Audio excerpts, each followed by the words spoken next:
Bonjour et bienvenue au message lumière de la famille Myriam. J'ai encore le cœur rempli de la fête d'hier, la présentation de Jésus au temple. On voit un oui, le oui du Fils, le oui de Jésus qui se livre au Père dans un abandon, une confiance totale. Marie et Joseph aussi disent oui, ils s'unissent au oui de Jésus. Et ce oui de Jésus aura une immense fécondité. L'Église va naître de ce oui. Le ciel qui s'ouvre pour nous naît de ce oui de Jésus. Alors, il devient vraiment source de vie. Et c'est pour ça que j'ai eu un petit choc ce matin en lisant l'Évangile, l'histoire d'Hérode, d'Hérodiade, qui font assassiner Jean le Baptiste. Deux événements, deux appels de Dieu. Hérode avait entendu, était touché par ce qu'il entendait de Dieu à travers Jean le Baptiste.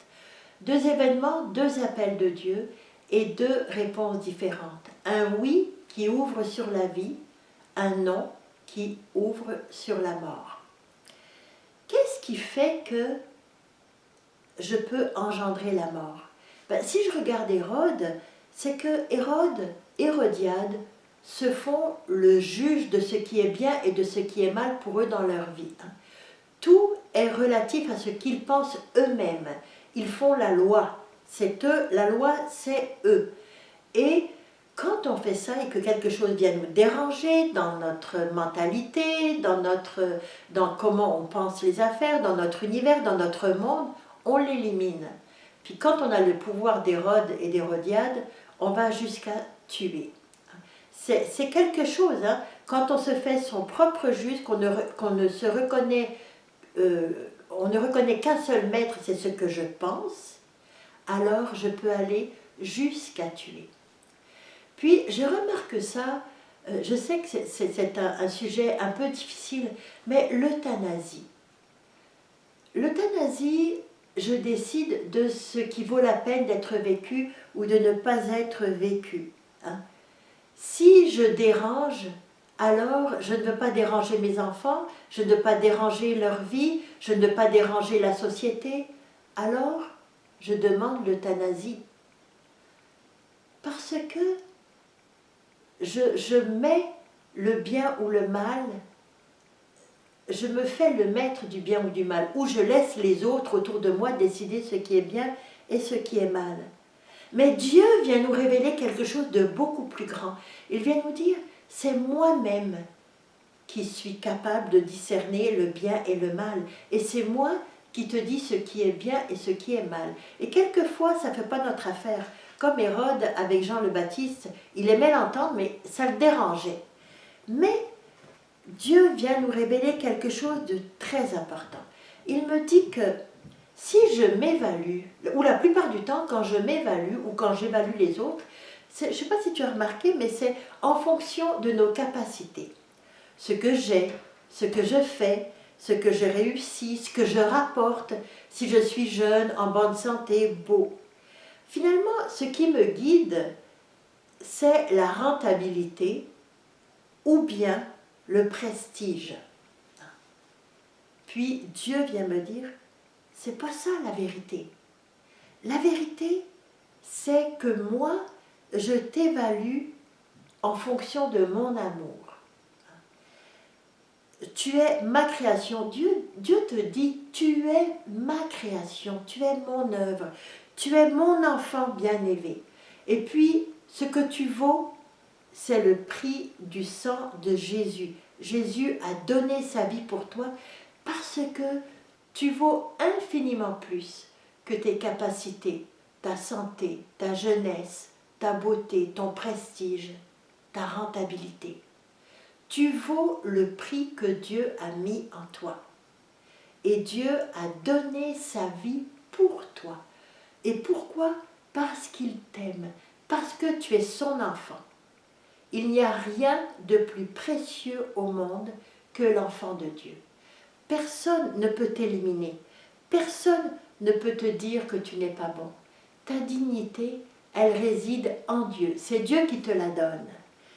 Puis, personne ne peut me l'enlever. Toutes mes capacités, tout tout ce que j'ai, ça me vient de Dieu. Est-ce que par toi-même, tu es capable de donner de l'intelligence? Ou tu es capable de te donner des yeux? Ou tu es capable de te donner un cœur qui fonctionne parfaitement? Tu peux aider et tu peux faire des choses, mais c'est Dieu qui donne. C'est un cadeau de Dieu. Et Dieu donne toujours quelque chose de très grand qui est une parcelle de lui-même qu'il a déposée en toi. Les capacités, elles passent. Hein? Tu peux être très intelligent, un accident de voiture, puis c'est fini. Mais tu ne perds pas ta dignité pour autant. Tu peux être très riche, gagner beaucoup d'argent.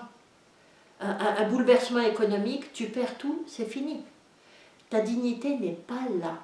Ta dignité est dans ce que te dit Dieu. Tu es mon enfant bien-aimé, en toi j'ai mis tout mon amour. Tu as du prix à mes yeux et je t'aime. C'est cela qui fait notre dignité, pas ce que les autres ou ce que moi-même je pense de moi. Puis, sais-tu, Dieu aussi, il nous dit quelque part dans les Actes des Apôtres, hein, c'est ce que Pierre avait découvert, quand Dieu lui dit « Ne déclare pas impur ce que moi j'ai déclaré pur. » Et Dieu te déclare pur. Tu es son enfant bien-aimé.